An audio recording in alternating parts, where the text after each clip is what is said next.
Welcome back to my YouTube channel. तो आज हम बात करने जा रहे हैं टॉपिक एनएबीएच के बारे में। एनएबीएच है क्या, सबसे पहले ये जान लेते हैं। एनएबीएच की फुल फॉर्म जानेंगे सबसे पहले। एनएबीएच क्या होता है? National accreditation board for hospitals and health care providers. ठीक है, ये क्या है इसके बारे में आज हम जानेंगे, बट क्या थोड़ा ही जानेंगे, बाकी जो हम इसकी नॉलेज लेंगे वो नेक्स्ट पार्ट्स में लेंगे। आइए देखते हैं। इसके कुछ वन लाइनर्स क्वेश्चन हैं जो बहुत ज्यादा फ्रीक्वेंटली आस्क होते हैं, मतलब कि पूछे जाते हैं, वो हम देखेंगे। एनएबीएच का कौन सा एडिशन चल रहा है? हमारा 5th एडिशन चल रहा है। नेक्स्ट हमारे क्या चैप्टर्स इसमें कितने हमारे पूछे जाते हैं? वो होते हैं 10 चैप्टर्स। फिर आते हैं हमारे क्या ऑब्जेक्टिव्स। ऑब्जेक्टिव्स कितने होते हैं हमारे इसमें? 651 ऑब्जेक्टिव्स है। स्टैंडर्ड्स कोई पूछता है आपसे तो कितने स्टैंडर्ड्स बताने हमारे को? 100 स्टैंडर्ड्स। ये बेसिक चीज थी जो हमारे को कम से कम तो याद रहनी चाहिए। अब आते हैं हमारे क्या एम। एम क्या होता है हमारा एनएबीएच का? एक्चुअल में जो एम है वो क्या है? स्टैंडर्ड केयर प्रोवाइड करना। किसको? पेशेंट को। क्या है? To provide the standard care to the patient. मतलब कि स्टैंडर्ड केयर मतलब कि जो मेडिसिन जब देनी चाहिए पेशेंट को, मिलनी चाहिए, तब उसको वो मेडिसिन प्रोवाइड करनी है। मतलब कि कोई मेडिसिन अगर 2 बजे मिलनी चाहिए तो 2 ही बजे उसको मिलनी चाहिए, ये नहीं कि 4 बजा दिया, 6 बजा दिया। ठीक है, ये हमारे स्टैंडर्ड का स्टैंडर्ड केयर प्रोवाइड जो हम करते हैं उसका एक छोटा सा पार्ट मैंने बताया। ऐसी बहुत सारी चीजें होती है जो क्या करता है? स्टैंडर्ड मेंटेन करने के या फिर क्वालिटी मेंटेन करता है। किसकी? पेशेंट केयर की। ठीक है, नेक्स्ट हमारा आता है क्या? विजन और मिशन। ये भी हमारे किस चीज का पार्ट है? एनएबीएच का पार्ट है। एनएबीएच का विजन क्या है और मिशन क्या है? ठीक है, विजन है to proposition ourselves in the lead role on the health care map. Health care map को हेल्थ केयर मैप में सबसे आगे देखना खुद को, यही है क्या? विजन है एनएबीएच का। मिशन क्या है? To achieve excellence in the health care with evidence based ethical clinical practices by a team of highly skilled professionals using cutting edge technology. अब मैं ये तो नहीं कहूंगा आपको कि आप इसको समझो वगैरह वगैरह, क्योंकि आप समझने बैठोगे तो फिर तो ये याद नहीं होगा। इसको आप इन दोनों को चीजों को आपको रट्टा ही मारना पड़ेगा, क्योंकि ये फ्रीक्वेंटली आस्क है, मतलब कि फ्रीक्वेंटली पूछे जाते हैं। नेक्स्ट हम बढ़ते हैं क्या? वैल्यूज। ये आप समझ सकते हो क्या? वैल्यूज क्या है हमारी? कि हम एक ये बेस प्रोवाइड करता है हमारे को कि हम जो अपनी नर्सिंग कर रहे हैं, नर्सिंग केयर प्रोवाइड कर रहे हैं पेशेंट को, तो उसका ये बेस बनाती है क्या? Ethical health care. Ethical health care मतलब कि बिलीफ पे बेस्ड होता है, कि बिलीफ से रिलेटेड हेल्थ केयर हम प्रोवाइड करते हैं। मतलब कि जो पेशेंट है उसके कल्चर, जो उसका कल्चर है उसको हमारे को वो नहीं करना, मतलब अलग से कुछ ट्रीट नहीं करना कि हमारे कल्चर क्या है तो उसको वैसे ट्रीट करें, ऐसा कुछ नहीं। ठीक है, सबको इक्वालिटी केयर प्रोवाइड करनी है। नेक्स्ट हमारे क्या आता है? कंपैशन। कंपैशन में क्या करते हैं? हमारे को एक ना प्रकार से हमारे को बॉन्ड बनाना पड़ता है पेशेंट में और हमारे में, ताकि वो अपनी चीजें हमारे को बता सके।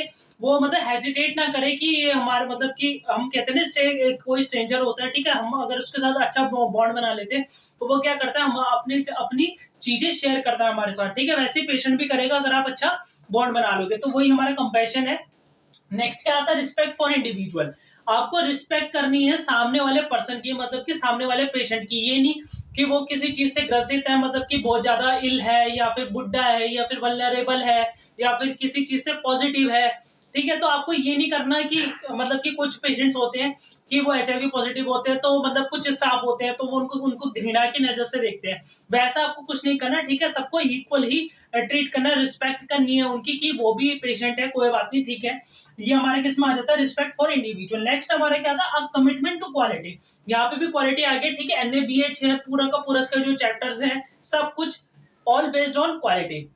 कमिटमेंट टू क्वालिटी मतलब कि कमिटमेंट हमारे को खुद से करनी पड़ेगी कि हम क्वालिटी जो है, क्वालिटी केयर पेशेंट को प्रोवाइड करेंगे। ये नहीं कोई हमारे सीनियर आके हमारे को देखेगा कि हम क्वालिटी केयर प्रोवाइड कर रहे हैं पेशेंट को कि नहीं, तो ही सब कुछ हो, ऐसा नहीं है। हमारे को खुद से ही ये देखना पड़ेगा कि पेशेंट को क्वालिटी केयर हम दे रहे हैं या नहीं दे रहे। ठीक है, अगर हर एक इंडिविजुअल ऐसा काम करेगा तो ही क्वालिटी केयर पेशेंट को प्रोवाइड हो पाएगी। नेक्स्ट क्या है? इसके 10 चैप्टर्स होते हैं हमारे एनएबीएच में टोटल, जैसे मैंने ऊपर ही बताया था आपको। 10 चैप्टर्स में हमारे क्या है? जो 5 चैप्टर रहेंगे वो हमारे पेशेंट ओरिएंटेड रहेंगे, जो 5 चैप्टर रहेंगे अगले वो हमारे क्या रहेंगे? Organization oriented. जो हमारे को मेनली पढ़ने हैं, जो हमारे से फ्रीक्वेंटली आस्क होते हैं, वो कौन से क्वेश्चंस होते हैं? हमारे 5 पेशेंट ओरिएंटेड होते हैं। इसमें फर्स्ट जो चैप्टर आता है वो कौन सा होता है? AAC, assessment and continuity of care.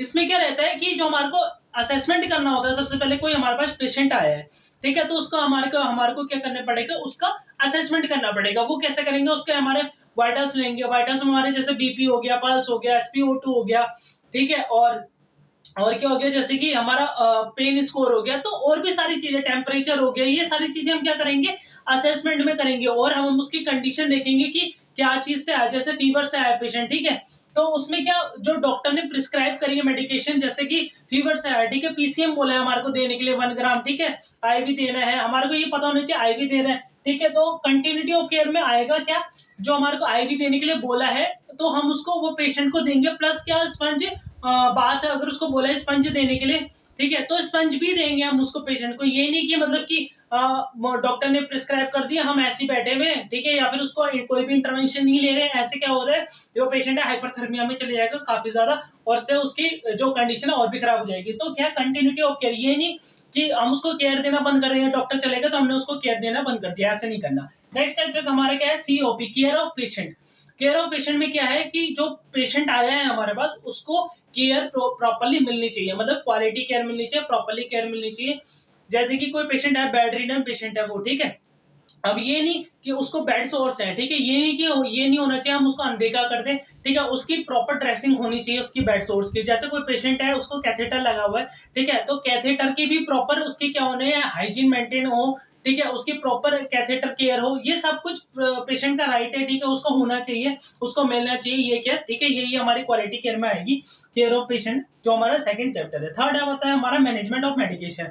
Management of medication में क्या होता है, जो हम मेडिकेशन दे रहे हैं, ठीक है, उसको हम कैसे मैनेज कर रहे हैं, मैनेज करने का मतलब कि हम उसको कैसे एडमिनिस्टर कर रहे हैं, या हमारी जो मेडिसिन होती है वो भी काफी तरीके की होती है, जैसे कि हाई रिस्क मेडिकेशन होगी, नार्कोटिक मेडिकेशन हो गई, ठीक है, और भी जैसे कीमोथेरेपेटिक मेडिसिन हो गई, और भी काफी सारी चीजें मेडिकेशन में आती है हमारी, ठीक है, तो हम उसको मैनेज कैसे कर रहे हैं, ठीक है, जैसे कि हमारी हाई रिस्क मेडिसिन जो होती है वो कैसे में होती है, वो हमारी सिंगल लॉक एंड की में होती है, ठीक है, और जो हमारी वाली मेडिकेशन होती है, कौन सी नार्कोटिक मेडिकेशन होती है, वो हमारी डबल लॉक एंड की में होती है, ठीक है, जिसकी क्या होती है, जिसमें हमारी जो नार्कोटिक मेडिकेशन होती है डबल लॉक एंड की में होती है, जिसमें क्या होता है कि जो दो उसकी जो चाबियां होती है वो किसके पास रहती है, एक इंचार्ज के पास रहती है, और एक दूसरा जो शिफ्ट इंचार्ज होता है उसके पास रहती है। जो हमारा हाई रिस्क मेडिसिन होती है वो हमारी सिंगल लॉक एंड की में होती है, तो उसकी जो मेडिसिन रहेगी, वो जो हमारी उसकी चाबी रहेगी वो किसके पास रहेगी, इंचार्ज के पास रहेगी, या फिर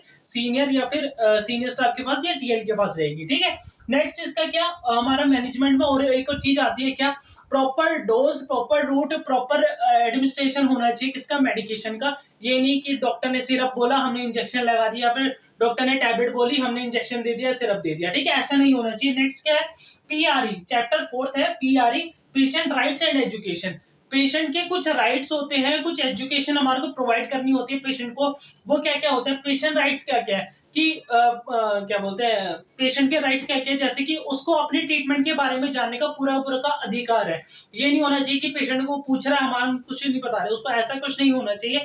नेक्स्ट क्या है कि पेशेंट का क्या होता है, उसको अपने डायग्नोसिस के बारे में पता होना चाहिए, वो अगर पूछ रहा है तो हमारे को उसको बताना है डायग्नोसिस क्या है उसका। और क्या होता है कि पेशेंट को राइट है, क्या प्राइवेसी का राइट है, कि वो प्राइवेसी चाह रहा है तो उसको प्राइवेसी ही मिलनी ही चाहिए, ठीक है, कोई भी अगर उसको ट्रीटमेंट नहीं चाहिए तो उसके लिए रिफ्यूज भी कर सकता है पेशेंट, ऐसा नहीं है कि वो रिफ्यूज कर रहा है और हम फिर भी उसको दिए जा रहे हैं, ऐसा भी नहीं है, ठीक है। ये मैंने कुछ राइट्स के बारे में बताया, बाकी और भी काफी सारे राइट्स होते हैं। नेक्स्ट क्या, एजुकेशन, एजुकेशन भी प्रोवाइड करनी है, अगर पेशेंट हमारा वल्नरेबल है तो उससे रिलेटेड हम क्या एजुकेशन प्रोवाइड करेंगे पेशेंट को, हम बोलेंगे उसको कॉल बेल के बारे में बताएंगे, साइड रेल्स के बारे में बताएंगे, ठीक है, अगर वो जा रहा है उसको असिस्टेंस की जरूरत है तो हम उसको ये बोलेंगे आप बेल कीजिए, आप हमारे को बुलाइए, या फिर आप बेल कीजिए, हम किसी को भेजेंगे तो आपको असिस्ट करेगा। ये सारी चीजें पेशेंट को बतानी है, ये नहीं कि आप गए और पेशेंट ऐसे ही चला गया वॉशरूम, या वल्नरेबल है वो वॉशरूम ऐसे ही चले गया, फिर साइड रेल्स आपने अपनी करी, पेशेंट का फॉल हो गया, ठीक है, पेशेंट को लग गई, और क्या है जो पेशेंट है वो और भी ज्यादा ग्रसित हो गया, या फिर और भी ज्यादा उसको जो उसकी कंडीशन थी वो खराब होगी, ऐसा नहीं होना चाहिए। नेक्स्ट हमारा आता है क्या, HIC, हॉस्पिटल इन्फेक्शन कंट्रोल। इसमें क्या आता है, मेन जो इसमें आता है वो क्या आता है, हैंड हाइजीन। हैंड हाइजीन मतलब कि इन्फेक्शन कंट्रोल, मतलब कि हमारे जो हाथी है वो सबसे बड़ा सोर्स है इन्फेक्शन का। एक पेशेंट से क्रॉस इन्फेक्शन जो होता है, क्रॉस कंटेमिनेशन, क्रॉस इन्फेक्शन जो होता है वो सबसे ज्यादा हमसे ही फैलता है पेशेंट्स को, ठीक है। तो सबसे ज्यादा मेन क्या है हमारा हैंड हाइजीन। हैंड हाइजीन में क्या होता है, हैंड हाइजीन में हैंड वॉशिंग के हमारे स्टेप्स होते हैं, ठीक है, वो पूछे जाते हैं सबसे ज्यादा, और हैंड हाइजीन के क्या मूवमेंट्स होते हैं, ठीक है, वो पूछे जाते हैं हमारे सबसे ज्यादा। ठीक है, तो हैंड जो मूवमेंट्स होते हैं वो जान लेते हैं। सबसे पहले 5 तरीके के हैंड मूवमेंट्स होते हैं, 2 बिफोर होते हैं और 3 आफ्टर होते हैं। 3 आफ्टर के होते हैं और 2 बिफोर के। 2 जो बिफोर के होते हैं वो होते हैं बिफोर टचिंग द पेशेंट और before any aseptic procedure. Next क्या होते हैं आफ्टर के, क्या after touching the patient, after touching the patient surrounding और आफ्टर एनी एसेप्टिक या फिर after any body fluid exposure of the patient. मतलब पेशेंट का कोई भी बॉडी फ्लूइड एक्सपोजर से अगर हम एक्सपोज होते हैं तो उसके बाद ही हमारे को हैंड वॉश करना है। ये हमारे 5 क्या हो गए, हमारे हैंड मूवमेंट्स हो गए। अब आता है हमारे क्या हैंड हाइजीन के स्टेप्स होते हैं। हैंड हाइजीन के स्टेप्स कौन कौन से होते हैं आइए जानते हैं। सबसे पहले पाम टू पाम, देन क्या ये हमारा वाइस वर्सा भी चलेगा, मतलब ये नहीं कि एक बार कर लिया, दोनों हाथों में सेम हमारे को करना है। Palm to palm, back of the palm, then interlacing, then interlocking. ठीक है, देन फिर उसके बाद हमारा क्या रहेगा नकल्स। उसके बाद हमारा क्या रहेगा internal rotation of the thumb. ये मैं सिंपल लैंग्वेज में बता रहा हूं आपको। ठीक है, नेक्स्ट हमारा लास्ट जो स्टेप रहता है वो क्या होता है टिप ऑफ द फिंगर्स, दोनों हाथों में वाइस वर्सा। ठीक है, ये हमारे 6 स्टेप्स हो गए किसके, हैंड वॉशिंग के। अब जान लेते हैं 3 तरीके की हमारे जो हैंड हाइजीन होता है वो 3 तरीके का होता है। हैंड हाइजीन मतलब कि हैंड वॉशिंग जो होती है वो 3 तरीके की होती है। कौन कौन सी, एक तो हैंड रब होता है। ठीक है, हैंड रब मतलब कि जो हम हैंड सैनिटाइज करते हैं वो। ठीक है, नेक्स्ट हमारा क्या आता है मेडिकल हैंड वॉशिंग से, थर्ड आते हैं हमारा सर्जिकल हैंड वॉशिंग।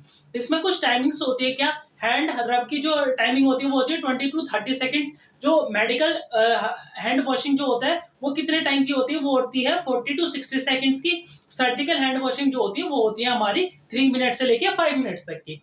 नेक्स्ट हम आते हैं क्या हमारे ये क्या जो हमारे 5 चैप्टर हैं ये किससे रिलेटेड हो गए, पेशेंट ओरिएंटेड हो गए। नेक्स्ट जो 5 चैप्टर रहेंगे वो किससे रहेंगे, इंस्टीट्यूशन ओरिएंटेड या फिर ऑर्गेनाइजेशन ओरिएंटेड।